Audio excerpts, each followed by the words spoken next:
Cuba tiene nuevo presidente a partir de hoy y no es un Castro. Esta es la noticia que le da la vuelta al mundo en materia internacional y hablamos de ella aquí en nuestro espacio. Saludamos a nuestro invitado, Johan Avendaño, experto e internacionalista de la Universidad Central. Johan, bienvenido. Buenas noches y gracias por acompañarnos hoy. Hola, buenas noches. Bueno, hablemos de esta noticia histórica, sí, pero ya vamos a ver por qué de pronto no va a ser tan histórica. Pues porque hace 59 años que viene la isla siendo gobernada por los Castro, pues ya llega alguien que no es de los Castro, pero qué tantos cambios se van a ver es lo que queremos hoy analizar. ¿Por qué fue Díaz-Canel el elegido? Bueno, digamos que él es el típico ejemplo de un cuadro político. Es un hijo de la revolución. Él nace después de la toma y de la caída de Batista allí en Cuba y él realmente no pudo comparar qué pasaba antes de la revolución. Claro, él no conoce otra Cuba. Él no conoce otra Cuba. Él conoce los beneficios de ese socialismo que formaron los hermanos Castro. Además es un académico, es un ingeniero formado, ministro de Educación, también a diferencia de sus antecesores no fue militar. Y eso, digamos, es un hito muy significativo, porque nos va a hablar entonces cuál es la perspectiva de intervención que va a tener con las relaciones en el mundo. Es un hito, indudablemente. Hay escepticismo porque se considera que puede ser quizá una marioneta de alguna manera, porque el Partido Comunista y su dirección central sigue siendo muy rígida, con militares octogenarios detrás que posiblemente no le van a dejar dar muchos giros. Pero si uno analiza en el largo plazo, el año 2018 hemos visto cambios muy significativos en el mundo entero. Las Coreas, Estados Unidos, el sur de América. Quiere decir que es posible que con la muerte de algunos de estos dirigentes tradicionales de la Revolución Cubana, él se mantenga y pueda empezar a generar unas transformaciones. De hecho, vimos ahorita ya que este segundo hermano Castro que estuvo en la política dio unos vuelcos en esos 12 años que no se esperaban, el acceso a Internet, la negociación con Barack Obama, como acaban de mostrar ustedes. Colombia tiene un recuerdo muy significativo y es esa imagen donde está el presidente Santos, el delegado de las FARC y él, unidos los tres de las manos, garantizando la transformación sociopolítica que tiene el país. Es decir, que no podemos simplemente reducir a decir que él va a garantizar un continuismo, sino que es posible que en 8, en 10 años, después de que él se sienta afianzado en el poder político, empiecen a darse otras transformaciones que hoy no las tenemos la capacidad de vislumbrar. Pero entonces, Johan, ¿sí se podría hablar de que empieza una nueva era para los cubanos? Si la respuesta es sí, ¿cómo interpretamos entonces lo que él mismo dijo en su discurso de posesión? Y es que Raúl Castro va a estar allí detrás tomando las decisiones claves. Eso sí lo hace ver un poco marioneta. Claro, porque es un régimen profundamente estático. Como bien lo decíamos, el Partido Comunista Cubano tiene una fuerza muy significativa, hay un comité central que está instituido por la mayoría de los militares que han estado atrás de la revolución, pero son hombres octogenarios, muy adultos, que seguramente no les queda mucho tiempo de vida. Y él también se va a ver en la necesidad entonces de generar una transformación histórica de nuevas personas que lo apoyen. Ahorita él tuvo un apoyo muy significativo, casi el 100% de todo ese conglomerado que lo eligió, pero no garantiza de alguna manera que esos mismos vayan a estar gobernando en los siguientes 5 años o, como decía ahorita Raúl Castro, hasta el 2021 o hasta el 2030, que es el plan que tiene Cuba. Entonces yo lo que pienso es que hay que hacer un seguimiento muy específico en las medidas puntuales que él va a empezar a tomar. Un poco más vistas las aperturas, Estados Unidos seguramente va a tener un cambio de gobierno en los siguientes 4 o 6 años, es decir, que el congelamiento que tenemos ahorita otra vez con Trump no es permanente. La preocupación que tiene Cuba de esa tensión no va a ser eterna y él se va a encontrar con unos nuevos retos. Entonces la invitación allí es ver que los ciclos históricos internacionales son de largo aliento. Es posible que él haya llegado efectivamente vestido exactamente igual, garantizando un respeto, porque para Cuba estos hermanos Castro son una institución, pero él indudablemente se va a enfrentar a unas condiciones del mundo que no esperábamos, que él va a tomar unas decisiones totalmente diferentes a la trayectoria histórica. Ya nos contaba usted de manera bien interesante, nos hacía un resumen acerca de cuál ha sido como la vida de Miguel Díaz-Canel, pero ¿cómo llegó él a ser tan cercano a ese círculo de los Castro, a ese círculo político? Claro, yo creo que él tampoco se lo imaginaba.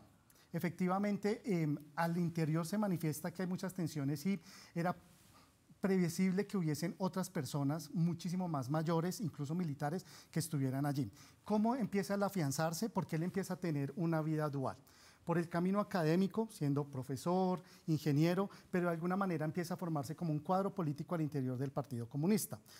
cuando de alguna manera él empieza a ser ascendido en su región como líder del partido, al punto que llegó a ser un representante nacional, los Castros ven allí efectivamente la realización de esa teoría política de haber formado un cuadro que les iba a garantizar a ellos la réplica de sus ideales políticos, una persona leal, una persona que no tenía egos. De hecho, algunos internacionalistas afirman que él es un poco tímido, de cierta manera, y que esa era la garantía que tenían los Castros para poder seguirlo manejando. Pero con lo que no están contando ellos, en mi opinión personal, es que efectivamente el mundo actual tiene unos retos muy diferentes y las necesidades de bloques regionales seguramente lo van a llevar a tomar decisiones que no están previstas en el 2018. ¿Cómo tomaron los líderes internacionales este nombramiento, este nuevo presidente? Porque usted sabe que una vez llega un nuevo presidente de algún país, pues empiezan a pronunciar, bien sea por redes sociales o llamadas telefónicas. ¿Qué se puede percibir de esos mensajes de felicitación que le dieron algunos líderes y cuáles fueron los que se pronunciaron? Bueno, digamos que algo que olvidé decir ahorita es que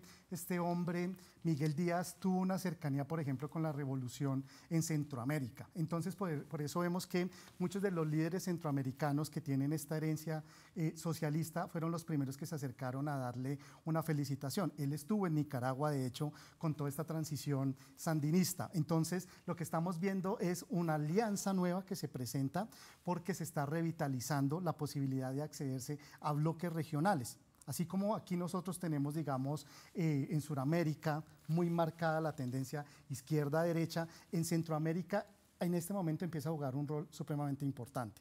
De otro lado, sabemos que Rusia está jugando un papel fundamental en la geopolítica mundial y con seguridad para el presidente ruso en este momento va a ser muchísimo más eficiente comunicarse con este hombre que tiene una apertura del mundo más significativa porque casi que es su par en términos de edad. Entonces, allí creo que va a empezar a jugar un poco más y en esa transición que estamos viendo, ya lo decía, en términos de las Coreas, por ejemplo, van a repotencializarse muchos de los ámbitos que a nivel mundial no teníamos previsto. Las organizaciones de los cubanos que están en el exilio, específicamente en Miami y en Estados Unidos, pues han dicho que aquí lo que pasó es que hubo un cambio de tirano. Literalmente esas son las palabras que han utilizado y piden a la comunidad internacional que no lo reconozcan como presidente. ¿A algún país le interesa abanderar esa causa?